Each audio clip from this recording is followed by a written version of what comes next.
Nucleus model of atom का अगर जिक्र करें ना, तो न्यूक्लियस का जो मॉडल था वो तो दिया था रदरफोर्ड ने, जिसको आप न्यूक्लियस मॉडल ऑफ एटम के नाम से जानते हो।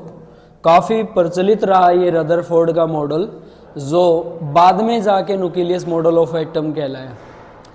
अब न्यूक्लियस को जानने की इच्छा होगी सबको, क्योंकि भाई एक बड़ी बात थी ये बताना कि एटम के पास और भी प्रॉपर्टी होती हैं।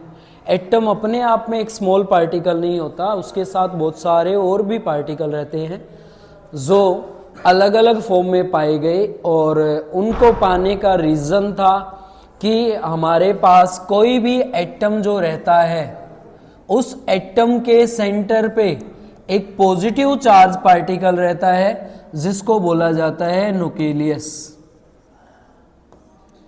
ये न्यूक्लियस जो रहता है इसका चार्ज भी डिफाइन था हमारे पास, साइज भी डिफाइन था इसका, और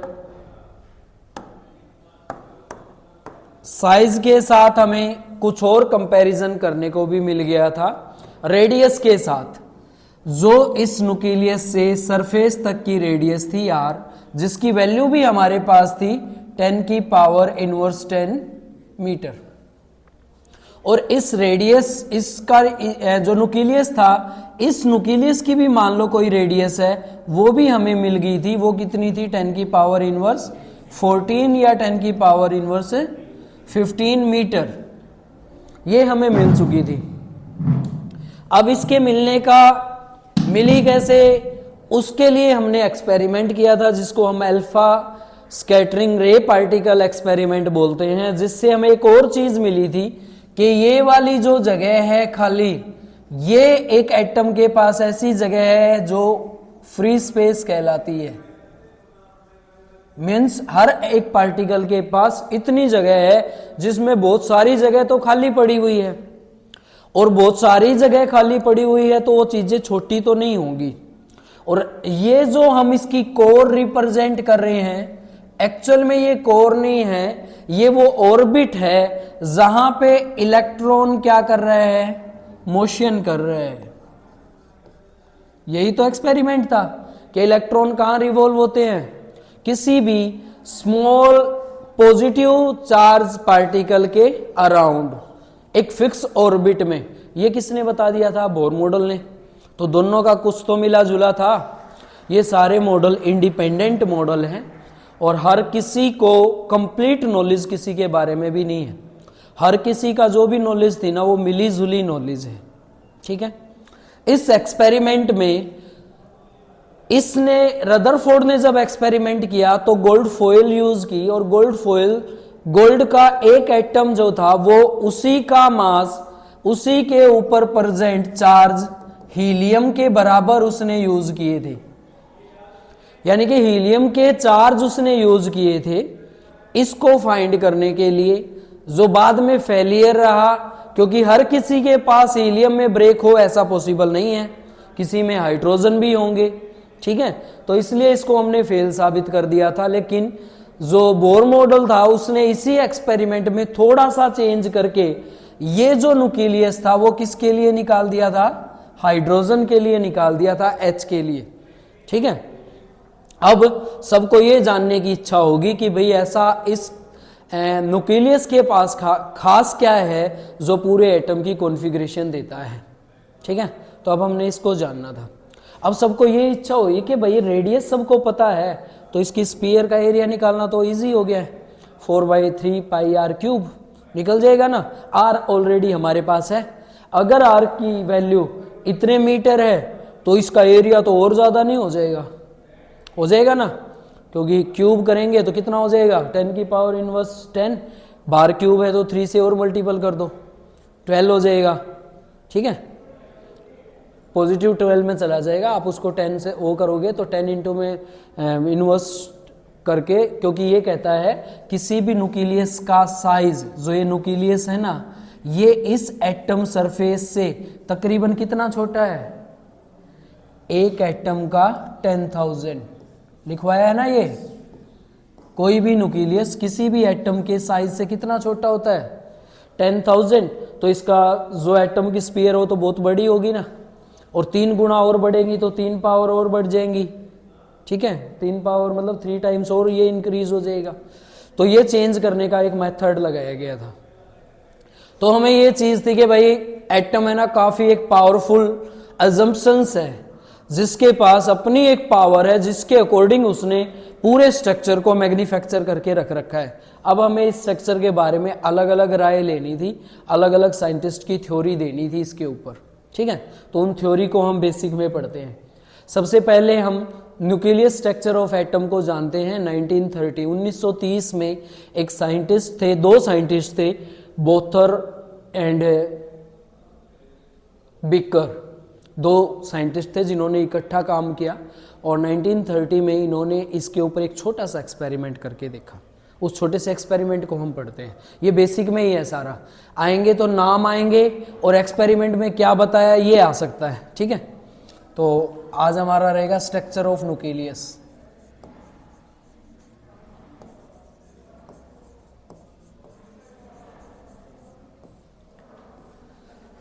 सिर्फ न्यूक्लियस के बारे में हमने स्टडी करना है, क्योंकि न्यूक्लियस के पास अभी काफी प्रॉपर्टी ऐसी हैं जो हमें सीखनी है। हमें तो सिर्फ क्या पता है, एक छोटा सा चार्ज पार्टिकल होता है जिसका स्मॉल मास होता है, वो न्यूक्लियस होता है। ये लो, ये हमारे पास एटम है, इस एटम के अंदर ये न्यूक्लियस है, जिस न्यूक्लियस का स्मॉल मास है और स्मॉल इस पे पॉजिटिव चार्ज है, ये। और हमें इसके बारे में जानने की इच्छा हुई। अब हाइड्रोजन के बारे में बता चुके थे, हीलियम के बारे में बता चुके थे, लिथियम पे भी इस सीरीज को अप्लाई करके देखा जा चुका था बोर मॉडल के अकॉर्डिंग। अब है ना, इसने क्या किया, 2 साइंटिस्ट आए, 1930 की बात है, 1930 की। इन साइंटिस्ट का नाम आपने याद रखना क्योंकि ये नए हैं आपके लिए। इनको बोथा और बीकर नाम से जानते हैं। ये अर्बन साइंटिस्ट थे जिन्होंने क्या किया था, 1930 में एटम के ऊपर फिर से एक्सपेरिमेंट किया। अब की बार इन्होंने एलिमेंट जो था ना वो बेरिलियम यूज किया। एटॉमिक नंबर 4, एटॉमिक मास 9, ठीक है, 9 isotope atomic number, atomic mass इसने एलिमेंट यूज किया। एक्चुअल इसका एटॉमिक मास इन बिटवीन होता है 8 और 9 के, ठीक है। 9 हम एक कोई भी कंप्लीट वैल्यू लेके हम इसको सोल्व करते हैं। इसने इसके ऊपर अल्फा रे को डाला गया। जब हमने इसके ऊपर अल्फा रे डाले ना, ये अल्फा रे, तो अल्फा रे की जब इनके ऊपर बॉम्बार्डिंग हुई, बौछार हुई, तो कुछ कॉन्फ़िगरेशन इसमें सेम पाई गई। जैसे कि कुछ अल्फा पार्टिकल बाहर निकले तो इसके सेंटर के पास और स्फीयर के बीच में बहुत सारा स्पेस था, जो किसको वेरीफाई करता है, रदरफोर्ड मॉडल को वेरीफाई करता है। सेकंड, जब इसके ऊपर अल्फा पार्टिकल्स डाले गए तो इन पर अल्फा पार्टिकल के चार्जेस को चेंज करके देखा गया। जब इस पे पॉजिटिव अल्फा पार्टिकल डाले गए तो इसने भी सेम बिहेवियर किया जो कि रदरफोर्ड के 180 डिग्री पे रिफ्लेक्ट बैक होके जो अल्फा पार्टिकल आए थे सेम उन्हीं के बराबर। तो उन्होंने कहा कि काफी हद तक रदरफोर्ड का मॉडल भी क्या था, सही था, बाकी एलिमेंट्स के न्यूक्लियस के ऊपर भी। लेकिन जब इनकी सेल पड़ी गई ऑर्बिट की, वो हमारी बोर मॉडल के अकॉर्डिंग आई, मींस इलेक्ट्रॉन जब इसके अराउंड रिवॉल्व कर रहे थे तो उन्होंने एक मैक्सिमम डिस्टेंस क्रिएट कर लिया, जहां पे वो मैक्सिमम फील्ड पे क्या कर रहे हैं, मोशन कर रहे हैं, जिसको हमने नाम दिया ऑर्बिट। तो इसने बोला कि भाई बोर मॉडल भी ठीक है। फिर रह क्या गया, अब रह ये गया कि इसकी कॉन्फ़िगरेशन इन्होंने करनी स्टार्ट कर दी कि इसमें कितने इलेक्ट्रॉन हैं और कितने प्रोटॉन हैं। मींस हमारे पास एक पॉसिबिलिटी आ चुकी थी कि यहां पे जो स्मॉल पॉजिटिव चार्ज पार्टिकल है, उस पॉजिटिव चार्ज पार्टिकल को नाम दिया गया था प्रोटॉन। प्रोटॉन क्या होता है, किसी भी न्यूक्लियस पे प्रेजेंट वो पॉजिटिव चार्ज पार्टिकल होता है जो इलेक्ट्रॉन के साथ जुड़ के उस इलेक्ट्रॉन को स्टेशनरी ऑर्बिट में मोशन करने के लिए अपने से जोड़ के रखता है। उसको क्या नाम दे दिया गया था, प्रोटॉन। प्रोटॉन अगर पॉजिटिव चार्ज पार्टिकल है तो इसमें प्रेजेंट पॉजिटिव चार्ज पार्टिकल को हमने वेरीफाई करना था, उसके लिए हमें एटॉमिक मास यूनिट को जानना था, लेकिन वो हम बेसिक में नहीं पढ़ते, कॉन्सेप्ट में पढ़ते हैं। पर आपको थोड़ा बहुत पता हो तो atomic mass unit means unit of mass जो रहती है वो किसी भी स्मॉल पार्टिकल के लिए हमें फाइंड करनी थी, क्योंकि इस सीरीज में सबसे जरूरी था इस चार्ज पार्टिकल की प्रॉपर्टी जानना। और किसी भी चार्ज पार्टिकल पे चाहे न्यूक्लियस हो चाहे वो खुद में चार्ज हो, उसके पास हमेशा दो प्रॉपर्टी होती हैं, एक तो उसका मास और एक उसका फोर्स। नेचर क्या कहता है कि नेचर में प्रेजेंट जितने भी पार्टिकल हैं, चाहे वो पार्टिकल किसी भी फॉर्म में क्यों ना हो, एटम में, मॉलिक्यूल में, किसी मैटर की फॉर्म में या स्टेट ऑफ मैटर में, हर किसी के पास दो प्रॉपर्टी जरूर पढ़ाई जाएंगी, एक के पास मास और एक के पास चार्ज। अब ये एक बड़ी प्रॉब्लम थी कि जब इसको सोल्व किया गया तो एक ऐसा पार्टिकल निकला जिसके पास मास तो था लेकिन चार्ज नहीं था। कैसे? जब इसने इसकी सीरीज को लिखा तो जो बेरियम इन्होंने यूज किया था 2,4, जब इसको ब्रेक किया गया, जब इसकी रिएक्शन को ब्रेक करवाया गया तो इसको ब्रेक करने से हमारे पास कुछ कोऑर्डिनेट निकलने स्टार्ट हुए, जिसमें हीलियम के साथ रिएक्शन आ रही थी। किसकी? इसको जब ब्रेक किया तो एक helium particle according to Rutherford model निकल गया, जिसका एटॉमिक नंबर 2 और एटॉमिक मास कितना है 6। Carbon dating. एटॉमिक मास निकालने के लिए इन्होंने एक ऐसे एलिमेंट को चुनना था जो सबके साथ मिलकर रिएक्शन कर सके। हाइड्रोजन के साथ देखा गया, सभी एलिमेंट जितने प्रेजेंट थे उनकी रिएक्शन करवा के देखी तो कुछ तो हाइड्रोजन के साथ रिएक्ट कर पाए, कुछ नहीं कर पाए।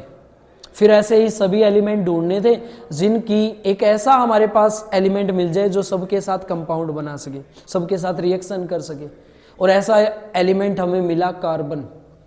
कार्बन मोस्टली सभी एलिमेंट जितने पीरियोडिक टेबल में प्रेजेंट होते हैं सबके साथ रिएक्शन करता है, इसीलिए हमने कार्बन एलिमेंट ढूंढ लिया। और ये चीज पता चल गई कि किसी भी एलिमेंट के साथ रिएक्ट अगर करेगा तो कार्बन करेगा, और इनको कार्बन की फॉर्म में ब्रेक करना स्टार्ट कर दिया। जब इनको कार्बन की फॉर्म के अंदर ब्रेक करते हैं तो उस पोजीशन के लिए पहले इसको हमें रिएक्शन करवानी होती थी कार्बन के साथ। जब कार्बन के साथ रिएक्शन करवाते थे तो उसका मास इसके साथ हम कंपेयर करते थे, ठीक है। तो जब इसको ब्रेक किया गया तो इसको ब्रेक करने के साथ साथ हमें ऐसी पॉसिबिलिटी को निकालना था जिससे ये अपने आप को स्ट्रक्चर को क्या कर सके, वेरीफाई कर सके। उसके लिए जो यहाँ पे पॉजिटिव चार्ज था, इस पॉजिटिव चार्ज को हम उसका क्या पढ़ने लगे, मास रिप्रेजेंट करने लगे कि ये उसका मास है। हालांकि ये चीज आगे चल के पता चली कि वो अकेला मास नहीं होता है, ठीक है। तो ये हमने यूज करना है। बेरिलियम का एटॉमिक नंबर 4 होता है, एटॉमिक मास कितना होता है 9, ठीक है भाई। अब इसको हमने स्टडी करना है। जब इसको स्टडी किया, इसको ब्रेक किया गया तो इसमें से क्या निकलेगा,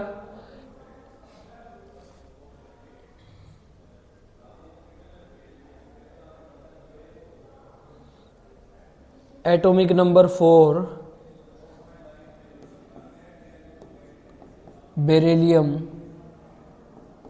प्लस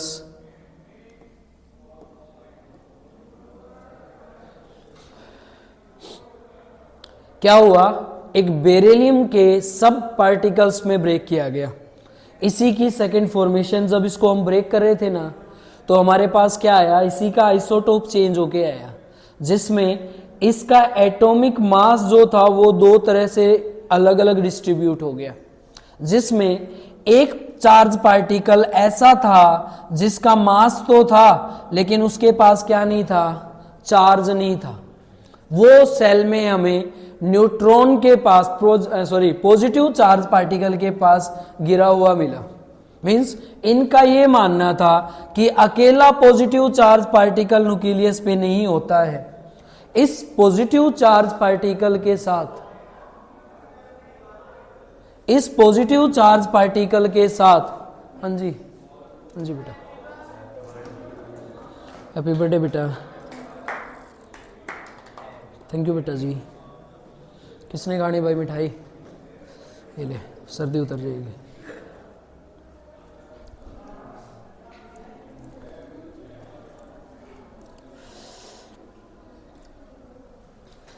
यहां से एक है ना ऐसा पार्टिकल, ये मैंने एन इसलिए लिखा है, आप इसको इलेक्ट्रॉन भी लिख सकते थे यहां पे। ये जो न्यूट्रॉन की खोज से पहले का एक्सपेरिमेंट था, ठीक है। तो ये तो ऐसे थे जो उस पॉजिटिव चार्ज पार्टिकल के साथ बाउंडेड इलेक्ट्रॉन थे, लेकिन एक पार्टिकल ऐसा था ना जो अपनी मर्जी से मूव कर रहा था, जिसको रेडिएट करना और डी रेडिएट करना न्यूक्लियस के बस की बात नहीं थी। जो बाहर निकला इसी को हमने एक एक्स्ट्रा, इन्होंने इसको एक एक्स्ट्रा पार्टिकल के नाम से रिप्रेजेंट कर दिया। आप इसको एक एक्स्ट्रा इलेक्ट्रॉन भी बोल सकते हैं, लेकिन ये एक ऐसा एक्स्ट्रा इलेक्ट्रॉन या पार्टिकल था जिसके पास मास की प्रॉपर्टी तो थी, लेकिन क्या नहीं था इसके पास, चार्ज नहीं था। अब ये चार्ज नहीं था, वो कैसे पता चला?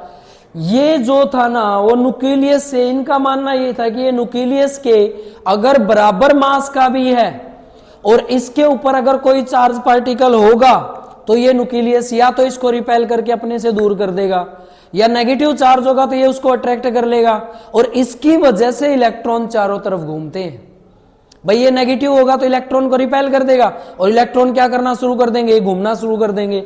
अगर ये पॉजिटिव होगा तो ये इसके साथ इसको न्यूक्लियस को रिपेल करेगा, फिर न्यूक्लियस अपनी जगह छोड़ देगा। तो यहां तक इनका एक्सपेरिमेंट चला। इनको सिर्फ ये पता चल गया था कि न्यूक्लियस के पास अकेला एक पॉजिटिव चार्ज पार्टिकल की प्रॉपर्टी नहीं होती, एक ऐसा पार्टिकल और भी होता है जो क्या करता रहता है, वहां पे कुछ ना कुछ प्रोसेस जरूर करता रहता है।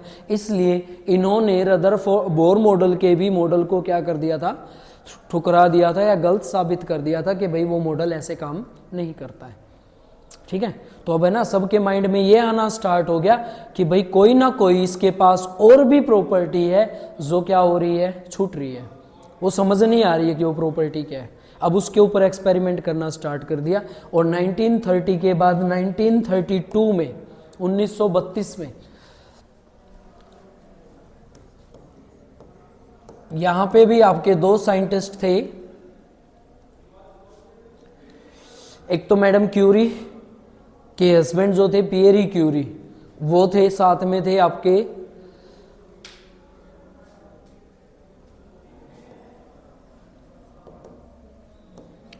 क्यूरीज और जोल्टर। जोल्टर नाम का एक साइंटिस्ट और क्यूरी 1932 में इन्होंने इस एक्सपेरिमेंट को आगे बढ़ाया। इस एक्सपेरिमेंट पे इन्होंने काफ़ी रिसर्च की और इस न्यूक्लियस के साथ इन्होंने काफ़ी बार बॉम्बार्डिंग करवा के अब सिर्फ इन्होंने अल्फा पार्टिकल्स की बॉम्बार्डिंग में पेंट्रेट जो फॉर्म थी उनकी, पेंट्रेशन मींस उनको और हाई एफिशिएंसी के साथ इनके ऊपर क्या करवाया, बॉम्बार्ड करवाया।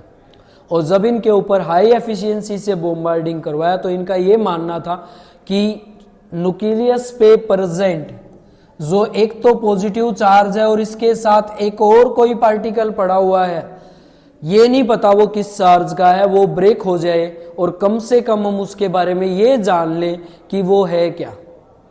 इसीलिए इन्होंने क्या किया, इसके ऊपर हाई बॉम्बार्डिंग करवानी स्टार्ट कर दी, जिसकी वजह से यहां पे प्रेजेंट एक पार्टिकल ब्रेक होके बाहर चला गया। ठीक है, और यहां से हमारे पास एक एक्सपेरिमेंट आया, इसको बोलते हैं अनबैलेंस्ड न्यूक्लियस एक्सपेरिमेंट। एक ऐसा एक्सपेरिमेंट था जिसमें पूरा न्यूक्लियस ही अनबैलेंस हो गया था। मतलब न्यूक्लियस को अपनी जगह से इन्होंने ये बताया कि न्यूक्लियस अपनी जगह छोड़ सकता है, क्योंकि इनका ये मानना था न्यूक्लियस के ऊपर अब जो टोटल मास है वो इसका मास है। इसीलिए यहां से हमारे पास एक प्रॉपर्टी आ गई कि न्यूक्लियस दो चीजों का टोटल मास रहता है, वो दोनों चीजें क्या रहेंगी हमारी, एक तो पॉजिटिव चार्ज, क्या बोलते हैं उनको, प्रोटॉन, और एक ये पार्टिकल जिसका मास अभी हमें पता है लेकिन चार्ज नहीं पता है। और इन दोनों का सम हमारा क्या बन जाता है, उस एलिमेंट के न्यूक्लियस का मास बन जाता है, और वही पूरे के पूरे स्फीयर या पूरी एटम का क्या रिप्रेजेंट करेगा, मास रिप्रेजेंट करेगा, और इसको हम बोलते हैं एटॉमिक मास, रिप्रेजेंट करते हैं इसको बड़े ए से। ठीक है, यहां से हमारे पास ये प्रॉपर्टी इनके लिए मिली। लेकिन जब ये अनबैलेंस हुआ ना, तो ये पता चला कि ये पता नहीं चला कि अनबैलेंस हुआ कौन है, कि वो पॉजिटिव चार्ज पार्टिकल अनबैलेंस हो गया, या वो जो उसके पास और कोई सब पार्टिकल है वो अनबैलेंस हो गया। तो ये चीज हम नहीं जान पाए। ठीक है, इसको कंप्लीट किया गया 1935 में, जो मेन एक्सपेरिमेंट रहता है, और आपका क्वेश्चन आता है चैंडविक का। चैंडविक जो थे वो 1935 में उन्होंने एक एक्सपेरिमेंट किया। किसका एक्सपेरिमेंट किया था इन्होंने? न्यूट्रॉन की खोज की थी। कब की थी? 1935 में। ठीक है, तो ये 1933, 34, 35 ऐसे मिलेगी, 35 से ज्यादा नहीं मिलेगी। बहुत इंपॉर्टेंट क्वेश्चन है भाई ये। इन्होंने क्या किया, इन्होंने इसी के ऊपर वही पेंट्रेट अल्फा पार्टिकल की बॉम्बार्डिंग करवाई, और इस न्यूक्लियस पे जो अनबैलेंस पार्टिकल था, जो अनबैलेंस पार्टिकल यहां पे घूम रहा था, उसको भी एक इसने नाम दे दिया, और इसको इसने नाम दिया सब न्यूट्रिनो। ये वो सब न्यूट्रिनो थे जो उस पॉजिटिव चार्ज पार्टिकल की ही प्रॉपर्टी थी, जो पॉजिटिव चार्ज पार्टिकल के आसपास कहीं प्रेजेंट होते हैं, जिनको रिप्रेजेंट किया गया किससे? एन से, जिसमें इसने बेरिलियम की ही प्रॉपर्टी को यूज किया, जिसका एटॉमिक मास जब ब्रेक हुआ तो 2 हीलियम पार्टिकल इसमें से निकले। कौन कौन से? एक He24 प्लस He24, क्योंकि ये तो बैलेंस रिएक्शन है, इसको तो अनबैलेंस नहीं किया जा सकता। प्लस इसमें से एक ऐसा पार्टिकल निकला जिसके ऊपर चार्ज कोई प्रेजेंट नहीं है, लेकिन उसका मास कितना है? कोई ना कोई मास है। टोटल मास देखना एक बार किसके बराबर है? ये 9 लेते हैं ना, टोटल मास किसके बराबर हो गया? टोटल मास के बराबर है। टोटल एटॉमिक किसके बराबर है? तो टोटल एटॉमिक भी इसके बराबर है। मींस एक नई प्रॉपर्टी हमारे पास आ गई, जिसको हम किससे रिप्रेजेंट करने लगे? एन से। एन एक ऐसा पार्टिकल है जिसके पास क्या प्रेजेंट है? मास। एक एन एक ऐसा पार्टिकल है जिसके जो किस फॉर्म में पाया गया? न्यूट्रल फॉर्म में पाया गया। न्यूट्रल फॉर्म में था तभी तो अनबैलेंस हुआ। अगर न्यूट्रल में नहीं होता तो अनबैलेंस होने का कोई रीजन नहीं है। अल्फा पार्टिकल पे पॉजिटिव चार्ज है मान लीजिए, और यहां पे भी अगर उसके ऊपर पॉजिटिव चार्ज होता तो वो भी अपनी क्या बना लेता? ऑर्बिट बना लेता। अगर नेगेटिव चार्ज होता तो वो इससे इतना तेजी से चिपका होता कि यहां से उसको दूर करने के लिए हमें बहुत ज्यादा फोर्स अप्लाई करना पड़ता, और हमारे पास नेचर में ऐसा कोई फोर्स नहीं है जो किसको ब्रेक कर सके? न्यूक्लियस को, क्योंकि न्यूक्लियस ही स्ट्रॉन्ग न्यूक्लियर फोर्स बनाता है। इससे ज्यादा फोर्स तो क्या लगाएंगे उसको ब्रेक करने के लिए? तो ऐसा कोई नेचर में फोर्स प्रेजेंट नहीं था, और वहां से हमारे पास एक फॉर्म बन के आ गई जिसको हम बोलते हैं न्यूट्रॉन। उन न्यूट्रिनो को ही क्या नाम दिया गया? न्यूट्रॉन नाम दिया गया। और वो न्यूट्रॉन एक ऐसा पार्टिकल है जो न्यूट्रल फॉर्म में पाया जाता है। न्यूट्रल फॉर्म के अंदर अगर इसका नेट चार्ज पूछा जाए तो इसका चार्ज कितना रहता है? 0 रहता है, लेकिन मास इसके पास प्रेजेंट होता है। और ये एक नई खोज थी उस एटम पार्टिकल के लिए, जहां पे कोई भी एक ऐसा सब पार्टिकल मिलना जिसके पास मास तो हो लेकिन क्या ना हो? चार्ज ना हो। और यहां से हमारी सीरीज किसी भी न्यूक्लियस के लिए कंप्लीट हो जाती है। और इसने बताया कि इसका जो atomic mass A is equal to रहता है वो किसके बराबर रहता है? Number of proton plus number of neutron. Atomic mass की डेफिनेशन यहीं से मिली कि number of proton plus number of neutron. Means एक किसी भी न्यूक्लियस के पास ये दोनों प्रॉपर्टी रहती है। ठीक है, ये रहता है भाई, ये चैंडविक के द्वारा एक्सपेरिमेंट दिया गया। क्वेश्चन पूछेंगे क्या इसको नोबेल प्राइज मिला था, तो इसको नोबेल प्राइज मिला था। कब मिला था? 1935 में। किसके लिए मिला था? न्यूट्रॉन की खोज के लिए मिला था। तो तीनों साइंटिस्ट, रदरफोर्ड, आपका भाई बोर मॉडल, बोर और ये चैंडविक, इन सबको नोबलाइज किया गया था। सन इनके वही हैं जो जिस एक्सपेरिमेंट के साथ लिखवाए गए हैं। अब एक नई प्रॉपर्टी आ गई हमारे पास, वो क्या था? न्यूट्रॉन। क्वेश्चन आता है न्यूट्रॉन से। पहला, न्यूट्रॉन का मास। बोले न्यूट्रॉन का मास कितना है? 1.67 इंटू 10 की पावर। ये कॉन्सेप्ट हम कल पढ़ेंगे कि मास तो बहुत स्मॉल होता है, तो किलोग्राम में क्यों पढ़े भाई? मास तो स्मॉल होता है, स्मॉल को यूनिट किलोग्राम देनी तो गलत बात है। तो इसको किलोग्राम यूनिट नहीं देते, इसके लिए एक स्पेशल यूनिट बनाई गई थी जिसको बोलते हैं AMU, एटॉमिक मास यूनिट। फिर लास्ट में उसको एटॉमिक मास यूनिट से हटा के खाली यूनिट नाम दे दिया गया था, क्योंकि सबके साथ वही सेम प्रोसेस लगाना उन्होंने सही नहीं समझा। वो हम कल पढ़ेंगे। तो यह हमारे पास क्या आ गया था? मास आ गया था। सेकंड, ये बोला गया कि ये जो पार्टिकल हमारे पास आया है, इस पार्टिकल के पास और क्या प्रॉपर्टी, क्या इसके ऊपर इलेक्ट्रिक फील्ड काम करेंगी? क्या इसके ऊपर मैग्नेटिक फील्ड काम करेंगी? नहीं करेंगी, क्योंकि इसके पास तो चार्ज ही नहीं है, और जिनके पास चार्ज नहीं होता उनके ऊपर कोई भी फील्ड काम नहीं करती है। तो पहले तो इसका मास लिखते हैं हम। पहली प्रॉपर्टी, इसका मास होता है 1.67 इंटू में 10 की पावर 31 नहीं होता बेटा जी, 27 होता है। यहाँ पे भी 31 लिखा गया था क्या? बोला भी था। ये लो बेटा जी, अब लिख देंगे माइनस के 27, यहाँ पे भी माइनस के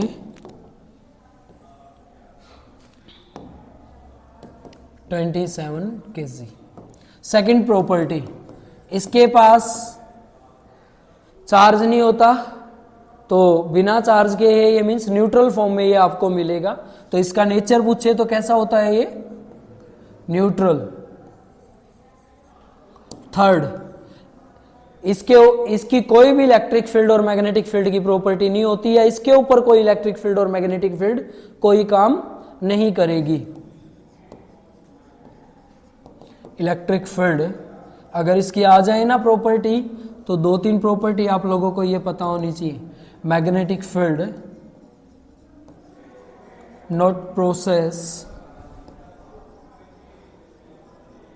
ऑन न्यूट्रॉन, और चार्ज है नहीं इस पे, तो चार्ज हम लिखेंगे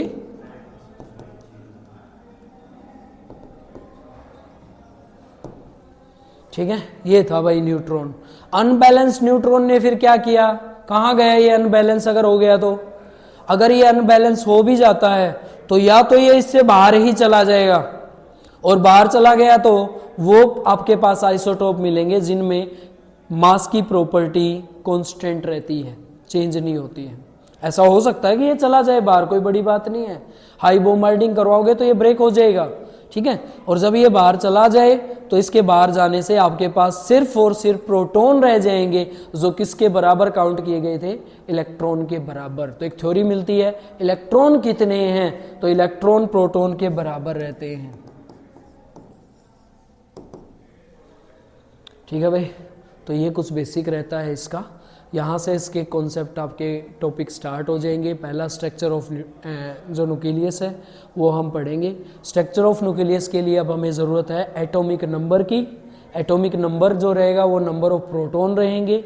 एक एटॉमिक मास की, जो किसके बराबर है? Number of proton plus number of, तो लिखते कैसे हैं? एक्स को रिप्रेजेंट करते हैं एलिमेंट से। जेड क्या है आपका? Atomic number. और ए क्या है आपका? तो ये चीज बस आपको पता होनी चाहिए, ये चलेंगी अब। एटॉमिक नंबर, ये क्या है? एटॉमिक मास, ये क्या है? एलिमेंट, ठीक है। तो ये है, कल हम ये पढ़ेंगे ये क्या होता है, ये क्या होता है, निकलता कैसे है, और इसके न्यूमेरिकल करेंगे कि किस तरह से हम इनको सोल्व करते हैं, ठीक है भाई।